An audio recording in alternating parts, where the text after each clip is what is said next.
이 정부가 재난지원금 대상자 선정 기준을 발표한 지난 3일 건보공단 고객센터로 걸려온 상담 전화에 놀라지 마십시오. 115만 3천 건으로 지난해 같은 날보다 무려 7배가 증가했고요. 2006년 건보공단 고객센터 설립 이후에요. 일일 최대 민원 건수라고 하니까 어마어마한 거죠. 그러니까 이게 전화가 이렇게 많으니까 전화가 불통이에요. 전화가 안 되니까 직접 찾아가는 경우도 굉장히 많이 늘어난 데다가 찾아가도 또 줄을 서야 돼요.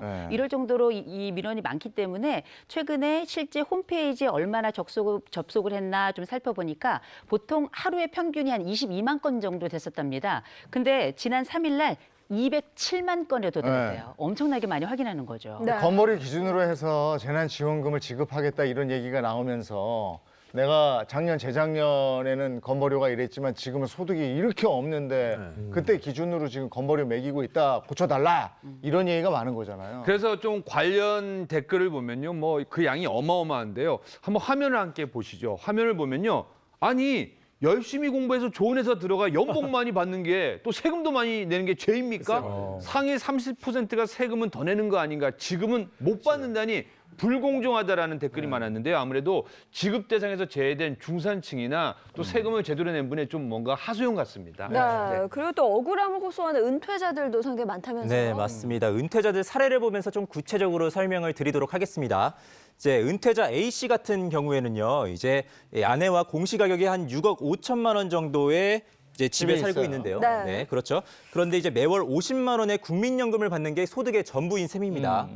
근데 소득이 50만 원이면요, 이 건보 피부양자로 등록이 될 수 있어요. 그런데 이제 이 따로 사는 자녀가 직장이 없기 때문에 피부양자는 못 됐고요. 그래서 지역가입자로 매월 16만 9천 한 17만 원 정도를 내고 있는 겁니다. 청년 실업률이 높아지고 이러면서 이런 집들이 많거든요. 네, 그렇습니다. 이제 이런 경우에는요, 이 건보료가 지역가입자 2인 가구 기준으로 한 14만 7천 원, 14만 8천 원 정도 나오기 때문에요. 사실 이런 경우에는 재난지원금을 받는 이 소득 기준을 넘기 때문에 받을 수가 없는 거죠. 그러니까 이런 분들이 당장 수입은 없는데 지원을 못 받는다고 생각하니까 얼마나 답답하고 또 억울하겠습니까? 또 이런 점 좀 시정이 돼야 될 것으로 보입니다. 네, 맞습니다. 그리고 다음 은퇴자 사례도 한번 볼까요? 네, 이번엔요, 은퇴 후에 재취업한 경우도 상당히 많습니다. 그래서 B 씨의 경우에는요, 이 작년에 정년퇴임을 한 뒤에 아내와 함께 이 직장인 자녀의 피부양자로 등록이 돼서 이제 등록돼서 건보료를 납부하지 않고 있었습니다.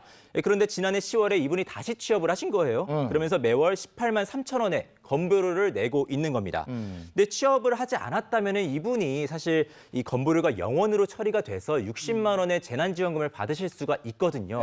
그런데 취업을 했기 때문에 직장인 2인 가구 기준인 한 15만 원을 넘는 건보료를 내게 돼서 이분 또한 재난지원금을 받을 수가 없게 되는 겁니다. 근데 이 살림에 좀 보태보려고 일을 시작하신 거 아니에요. 그럼 이분 같은 경우에는 차라리 일을 하지 말걸. 이런 생각이 들 수밖에 없죠. 네. 저희가 지금 이렇게 얘기하는 건 확정된 건 아니에요. 근데 안으로 나왔기 때문에 그래서 한번 짚어보는 겁니다. 네. 그리고 억울함을 호소하는 분들이 굉장히 많은데요. 실제로 한 맞벌이 직장인의 이야기도 들어보고 오겠습니다.